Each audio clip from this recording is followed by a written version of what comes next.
Hello guys, good morning. How are you? Fine. और आपकी study कैसी चल रही है? बढ़िया। और अब तो स्कूल खुल गए हैं आप लोगों के। मैं समझता हूँ शायद डेली जाना शुरू कर दिया होगा आप लोगों ने। क्लास 12th वाले बच्चों से आज स्पेशली 10 मिनट्स मैं डिस्कस करूँगा और थोड़ा सा उनके बारे में बताएंगे भी कि किस तरीके से क्या नया करना है आपको। अच्छा, जैसे देखिए, मान लीजिए अभी 10th के और 12th के जो एग्ज़ाम हैं वो तो बच्चे अपने बिजी हैं, रहना भी चाहिए, एग्ज़ाम की तैयारी कर रहे हैं। अब यहाँ पे जो बच्चे 11th से 12th में जो जा रहे हैं उनके लिए मैं ये 10 मिनट्स का वीडियो बना रहा हूँ। और क्योंकि बहुत सारी प्रॉब्लम होती है किस किस को, जैसे कि पेरेंट्स। अब ये कोविड जो गया है लास्ट 2 ईयर से, कुछ बच्चे मस्ती कर रहे थे, कुछ बच्चे सोच रहे थे यार कोविड खुल जाएगा तभी करेंगे नया। गलती उनकी भी नहीं थी, परेशान तो सारे लोग थे, है ना। अब उसमें मस्ती ना करें, परेशानी रहें तो भी कोई फायदा नहीं है। तो टाइम का यूटिलाइज उन्होंने कर लिया, ये सही रहा। अब सिचुएशन सही हो गई है तो अब फिर कहूंगा मैं आप लोगों से कि अब थोड़ी थोड़ी टेंशन हो गई है। जो बच्चे 11 से अब 12th में आ रहे हैं उन बच्चों को थोड़ा टेंशन ज़्यादा हो गई है। कैसे? जैसे मान लीजिए अभी घर में कोविड के टाइम पे सारे बच्चों ने ऑनलाइन कोचिंग ले ली थी।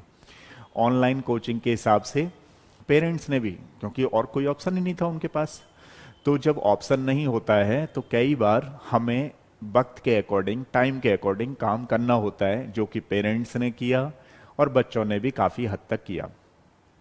लेकिन सारे बच्चे, सारे पेरेंट्स और हम लोग भी इस चीज़ को बड़े अच्छी तरीके से जानते हैं कि जो चीज़ फेस टू फेस होती है, जो चीज़ क्लासरूम वाली प्रोसेस होती है, वो कभी ऑनलाइन पे 100% हो ही नहीं सकती।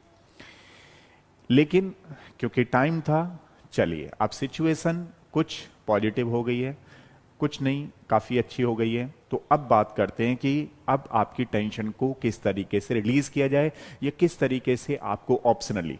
तो मैं अपने एक्सपीरियंस टाइम टू टाइम आप लोगों को बताता रहता हूं और मेरा काम भी है बताना, ठीक है। अगर मैं नहीं बताऊंगा तो कोई नया लड़का जो कोई खुद नहीं मालूम होंगी उस चीज को वो आपको बताएगा, तो कहीं ना कहीं तो आपको करना पड़ेगा कंप्रोमाइज। कंप्रोमाइज कहीं मत करिए, थोड़ा सा आपको मैं समझाता हूँ और जहां आपको अच्छा लगे वहां लीजिए कोचिंग। कैसे लेनी है, कैसे करना है, वो पॉइंट मैं आपको समझाता हूँ।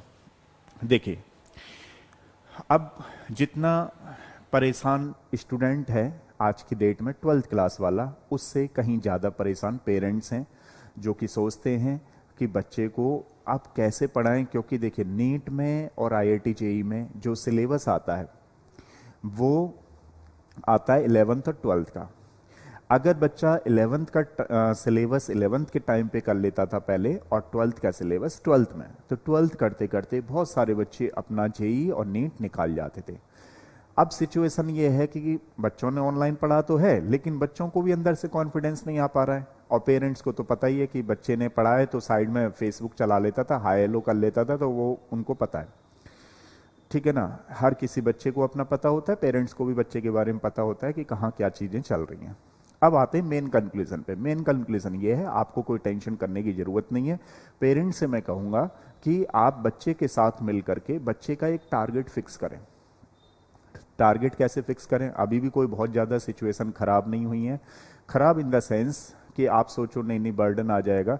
ये जो आप मेडिकल आईआईटी जेईई है, एक दिन की प्रोसेस नहीं है, इसमें पूरा टाइम लगता है, ये टाइम टेकिंग प्रोसेस है। और क्योंकि सिलेबस 2 ईयर का है तो उसको तो 2 ईयर हमें देना ही चाहिए था, लेकिन अब है नहीं, तो हमारे पास 1 साल है। और 1 साल में भी आप अगर बच्चे के साथ अच्छी स्ट्रेटजी बनाते हैं और उस पर फॉलो अप करवाते हैं बच्चे को, तो डेफिनेटली मैं कह सकता हूं कि बच्चा 12th करते करते एक तो एनसीईआरटी मतलब सीबीएसई में बहुत अच्छा करेगा, रिजल्ट बहुत अच्छा आएगा, साथ के साथ उसका नीट और जेई भी क्रैक होगा और क्लियर होगा। नॉट ओनली क्लियर, वो एक अच्छी रैंक भी ला सकता है। तो कैसे करें? देखिए, ये चीज स्टूडेंट तो नहीं जानता, क्योंकि बच्चे को तो लगता है कि मैं बहुत चीजें जानता हूं, लेकिन वो चीजें नहीं होती हैं। ये टाइम के साथ एक्सपीरियंस आता है, ठीक है। आप इंटेलिजेंट हो वो एक अलग चीज है, लेकिन एक्सपीरियंस है वो एक अलग चीज है, ठीक है। तो बच्चे को तो नहीं मालूम, थोड़ा सा मैं पेरेंट्स को आइडिया देता हूँ कि देखिए, और बच्चे को भी देता हूँ कि देखो, करना आपको पड़ेगा। चाहे आप कोई भी कोचिंग ले लो, किसी भी तरह की कोचिंग ले लो, आपको एफर्ट्स ज़्यादा करने पड़ेंगे। आप ऐसे मान के चलिए कि आपको 60 से 70% एफर्ट्स आपको करने होंगे। टीचर कोई भी सही, मैं केमिस्ट्री पढ़ाता हूं, मैं सही, कोई सही, वो अपना तो 100% देता है, लेकिन उसका कंट्रीब्यूशन आपके लिए, आप जैसे बच्चों के लिए भी होता है। वो सबको दे रहा होता है कॉमन, समझ रहे हो ना। और आप अपने इंडिविजुअल पे काम कर रहे होते हो, और करना भी है आपको, अपने ऊपर काम करना है, अपने ब्रेन के ऊपर काम करना है, अपने सब्जेक्ट को स्ट्रांग बनाना है, अपनी प्रैक्टिस बहुत अच्छी करनी है। उसके लिए आपका कंट्रीब्यूशन उस केस में मेरे एक्सपीरियंस के हिसाब से ज्यादा होता है। मतलब 50 तो नहीं कह सकते, 60-70% आपका ही होता है। टीचर आपको पढ़ाएगा। एक और चीज जो आपको विशेष ध्यान रखनी है, किसी भी बड़ी कोचिंग में बिल्कुल मत जाइए, छोटी कोचिंग पकड़िए। लेकिन छोटी में भी मैं आपको फिर कहता हूं, छोटी कोचिंगों में बहुत प्रॉब्लम आती है। कैसे? जैसे पता लगा कि मैंने आपसे कहा, आपने कोई ऐसी छोटी कोचिंग ढूंढ डाली जिसका बोर्ड तो आज है, कल बोर्ड ही नहीं है, पता लगा कि बोर्ड ही गायब हो गया, आप मुझे गाली दे रहे हो, अच्छा सर ने बोला इसलिए हमने ले लिया। छोटी कोचिंग का मतलब समझो ना। छोटी कोचिंग इन द सेंस कि उसमें टीचर कितने साल से पढ़ा रहा है, मिनिमम 5 ईयर 10 ईयर कुछ पढ़ा रहा है, या ऐसे ही चल रहा है। क्योंकि बिल्कुल न्यू होता है, सारे बच्चे ध्यान दीजिएगा, सिस्टम सही नहीं चलता है। 3-4 साल तो सिस्टम को अरेंजमेंट होने में ही आ जाती हैं, टाइम लगता है किसी भी चीज को। पता लगा आपने छोटी कोचिंग के चक्कर में 2-3 साल वाला पुराना पकड़ लिया, कोविड सिचुएशन चल रही है, खुद भी कुछ भी हो सकता है, पता लगा टीचर भाग सकता है, पता लगा कुछ और भी कंडीशन हो सकती है, उसमें मैं नहीं कह रहा, मैं नहीं जा रहा। बस मैं आपसे ये कहना चाह रहा हूं कि जब भी आप लें, टीचर का बिल्कुल देख करके लें, क्योंकि यहाँ पे रोल छोटी या बड़ी नहीं है, यहाँ पे रोल है विशेष का टीचर का। दूसरा, अगर टीचर अच्छा होगा, एक्सपीरियंस अच्छा होगा, तो डेफिनेटली आपको वो अच्छा पढ़ाएगा, अच्छा रिजल्ट निकल के आएगा। ठीक है, तो सबसे पहले आप कहीं जा रहे हो तो उसके बारे में, टीचर के बारे में समझो। दूसरा, फीस का कोई इशू नहीं है, दूसरा वाला समझिएगा। दूसरा पॉइंट ये है, बार बार मैं कहता रहता हूं, देखिए कोचिंग किसी जमाने में जब स्टार्ट हुई थी तो उनका काम था केवल बच्चों को एक अच्छा बनाना, और कुछ लोगों को तो वास्तव में ही मजा आता है टीचिंग में, तो टीचिंग करना। लेकिन आज की डेट में ये थोड़ा सा एज ए बिजनेस बन चुका है। तो फिर मैं कहूंगा आपको कि पहले जब होते थे गुरुकुल होते थे तो 1 to 1 की चीजें चलती थी, फिर ये बोर्ड आ गए, बोर्ड में बहुत सारी चीजें हो गई। लेकिन इसका ये मतलब नहीं है कि आप कहीं पर बहुत ज्यादा नाम हो रहा है और आप 80 बच्चों के साथ बैठे हुए हो, जिसमें लाइन में पीछे बैठे हुए, हाथ भी खड़ा करोगे तो दिखाई नहीं दे कि चल क्या रहा है। भेड़ चाल में बिल्कुल मत चलो। अगर आपको कुछ नया करना है, यूनिक करना है, डेफिनेटली किसी भी कोचिंग में ऐसी जगह एडमिशन लो जहां पर बच्चे कम हो। जब बच्चे कम होंगे तो कितनी स्ट्रेंथ होनी चाहिए? ज्यादा से ज्यादा। देखिए आपका 12th क्लास है, मेरे हिसाब से 20 स्टूडेंट से ज्यादा नहीं होना चाहिए, क्योंकि 20 के बाद फिर वो चीजें भेड़ चाल वाली हो जाती हैं। ठीक है, आप पर्सनल अटेंशन जब टीचर देगा तो आपकी कई सारी चीजें उसमें सॉल्व आउट हो जाएंगी, और आपको डेफिनेटली वो चीजें समझ में भी आएंगी, और टीचर से आप डिस्कस भी कर सकते हो। ऐसा ना हो कि पता लगा 40-50 के बच्चों की उसमें आपने फीस कम के चक्कर में कहीं एडमिशन तो ले लिया, लेकिन पता लगा कि मतलब वहीं की वहीं आ जा रहा है सिस्टम घूम फिर करके। ठीक है, तो ये मेरा काम है, मैं आपको बताता रहूंगा क्योंकि थोड़ा बहुत एक्सपीरियंस है।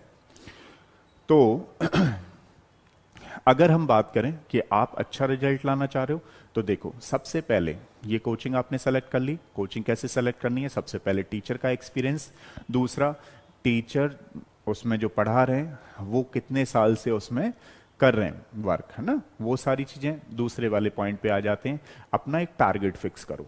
अब 100 डेज वाला डायरेक्ट मत कर लेना, पहले 30 दिन का टारगेट फिक्स करो कि आपको 30 डेज में ये करना है। फिर जब 30 डेज का आप टारगेट देखो कि, और 30 डेज में भी आप वीक का टारगेट बनाओ कि आपको ये चीजें करनी है। जब आप 30 डेज में देखोगे कि आप अपने टारगेट पे फुलफिल कर पा रहे हो, कंप्लीट कर पा रहे हो, तो आप 60 डेज का बनाइए। जब आप 60 डेज को बहुत अच्छा कर पा रहे हो तो फिर आप 100 डेज का बनाइए कि आपको अब 100 डेज में ये करना है। आप क्या करिए, जो टीचर आपको पढ़ा रहे हैं वहां पर तो आप 12th का करिए करिए। मैं क्यों कह रहा हूँ यहाँ पे कंफ्यूजन क्यों होता है, क्योंकि अब 11th में बच्चे को लगता है मैं 12th का पढ़ूँ 11th का पढ़ूँ, प्रॉब्लम यहाँ रहती है। अब पेरेंट्स को भी लगता है यार 12th इसने 11th नहीं किया है, कैसे करेगा क्या करेगा, तो बहुत सारे कंफ्यूजन को तो दूर हटाओ, काम करने से काम होंगे, सोचने से कुछ भी नहीं होने वाला, ठीक है। तो उसके लिए क्या करो आप, क्योंकि दिल्ली में और मोस्ट प्रोबेबली ज़्यादा जगह भी आप कोशिश करो कि जैसे मान लीजिए क्लासेस में 3 डेज जा रहे हो, तो 3 डेज आपके पास हैं, तो 3 डेज जो टीचर के साथ चल रहा है 12th का, उसका तो एक टारगेट रखो ही रखो, उसको तो साथ के साथ करना है आपको। दूसरी चीज, जो 11th का आपका रिमेनिंग छूटा हुआ है उसको कोई भी 2 दिन बना लो। जैसे मान लीजिए आपने सैटरडे संडे बना लिए, तो उसको आप अपने लिए टाइम दो, खुद के लिए टाइम दो, सब्जेक्ट को प्रिपेयर करने के लिए टाइम दो। 11th का साथ के साथ प्रिपेयर करो, क्योंकि आपको 12th करते करते नीट और IIT जेई में एक अच्छी रैंक चाहिए। तो जो मैं बता रहा हूं उन कॉन्सेप्टों पे आपको काम करना है, ठीक है। नेक्स्ट क्या करिए, जैसे मान लीजिए आपने वीक में तो अपने 12th का काम किया, सैटरडे संडे 11th का एक बार रिवाइज करते रहे, बार बार रिवाइज करिए। एक और चीज देखो, कुछ जो चीजें हैं उन पे क्रॉस लगा लीजिए। जैसे पहली क्या चीज है, बच्चा क्या सोचता है, पेपर आएगा तभी पढ़ूंगा। देखो मैं आपको फिर बता रहा हूं, ये कंपटीशन ऐसे नहीं है ताकि पेपर आए और 1 महीने आप पढ़ो और आप सोचो कि अच्छा मैं तो पास हो गया तो चलेगा। ऐसा ये एग्जाम नहीं है, ये कॉम्पिटिटिव एग्जाम है। मैं बात कर रहा हूं नीट और IIT जेई की, बात समझ रहे हो आप लोग। हाँ, बोर्ड ऐसा हो सकता है, अगर आप चाहो कि भाई पास ही होना है तो पास तो उस समय भी हो जाओ, लेकिन इस बात पे बिल्कुल क्रॉस लगाओ कि आप सोचो कि नीट और जेई ऐसे ही निकल जाएं, बिल्कुल नहीं निकलेंगे। कोई बच्चों का खेल नहीं है जो आपने जो है वैसे ही लगाया, बॉल पे मार दिया, छक्का लग गया, भगवान की कृपा से हो गया जैसे ही कृष्णा, तो ऐसा नहीं होगा, ध्यान रखिएगा। ये आपको डेली प्रैक्टिस चाहिए, कम से कम 6 to 8 आवर अपने लिए देना ही है। मैं बहुत ज़्यादा आवर्स की तो बात यहाँ नहीं करता हूँ, मैं कहता हूँ कि अगर आपने 6 घंटे भी पर डे अपने लिए दे दिए, टीचर के साथ नहीं, टीचर के साथ तो आप जो पढ़ रहे हो वो पढ़ ही रहे हो, अपने को करना होगा काम, यानी कि आपको करना होगा, समझ रहे हो। अगर 6 घंटे रेगुलर में देते हो, डेफिनेटली कहीं इधर उधर चीज़ों में ना जाइए। ना जाने का मतलब मेरा कि इन फोन वगैरह से मत लगे रहिए, और 1 साल बाद देखिएगा आपका रिजल्ट बहुत अच्छा आएगा, समझ रहे हो ना। तो बस जुट जाओ, आज से एक प्लान बनाओ, डायरी बनाओ, डायरी में पूरा प्लान लिखो, 1 महीने में आपको क्या क्या करना है, कौन से सब्जेक्ट तैयार करने हैं। और अब यहाँ बात चली रही है तो थोड़ा सा मैं भी बता देता हूँ, अपनी कोचिंग के बारे में बताना जरूरी है। तो हमारे यहाँ पे कल से यानी कि 6 अप्रैल से न्यू बैच शुरू हो रहा है 12th क्लास का। हमारे यहाँ 2 बैच चलते हैं, सारे बच्चे जानते हैं। एक हम SIP चलाते हैं, स्कूल इंटीग्रेटेड प्रोग्राम, जो 5 डेज चलता है। एक 3 डेज चलता है जो कि इवनिंग वाला होता है। तो कल से एक न्यू बैच शुरू है जिसमें कि टाइमिंग होगी 4 to 7:30। Second thing, number of student पहले हम लेते थे 32 तक बिठाते थे, आपको बता दूं क्लियर, लेकिन अभी हम लोग नहीं ले रहे हैं, 12th पे ज़्यादा काम कर रहे हैं। तो 12th के बच्चों का हमने इस बार जो सोचा है, केवल 20 स्टूडेंट्स इन अ बैच में रखेंगे, और काफ़ी अच्छे टीचर हैं। एक बार अगर आपको लगता है कि ऑनलाइन लेना चाहो, आप ऑनलाइन भी ले सकते हो, क्योंकि हम जो चलाएंगे क्लास, उसी क्लास को हम लोग 20 मानेंगे, ऑनलाइन वालों को भी ऑफलाइन वालों को भी, ठीक है ना। तो आप जो है कांटेक्ट कर सकते हो, और अगर आपको लगे कि कोई भी डाउट प्रॉब्लम है तो हम लोग उसको ऑनलाइन, अगर किसी बच्चे ने ले रखी है तो डाउट प्रॉब्लम को भी 1-to-1 रिजॉल्व करते हैं, ठीक है ना। तो काफ़ी इन चीज़ें आपकी, एक तो टाइम भी बच जाता है। मान लीजिए कहीं पर आप ऑनलाइन लेना चाह रहे हो, 80-90 बच्चों के साथ बैठे हुए हो, तो वहाँ से चीज़ें क्लियर नहीं होती हैं। ये 1-to-1 वाला नहीं है, हम यूट्यूब पे नहीं पढ़ाते, हम अपने ऐप पे पढ़ाते हैं, तो उसमें ऐसा ही लगता है जैसे कि आप क्लास में बैठे हुए हो, ठीक है। और फर्दर इंफॉर्मेशन के लिए आप कॉल कर सकते हो और अपने फ्रेंड्स को शेयर कर सकते हो, ठीक है। एक बैच में 20 स्टूडेंट्स, और फिर करिए इसको, और फिर देखिए कितनी चीज़ें आपकी प्रोग्रेस में हो गई हैं, ठीक है। नेक्स्ट मिलते हैं, तब तक के लिए थैंक यू सो मच।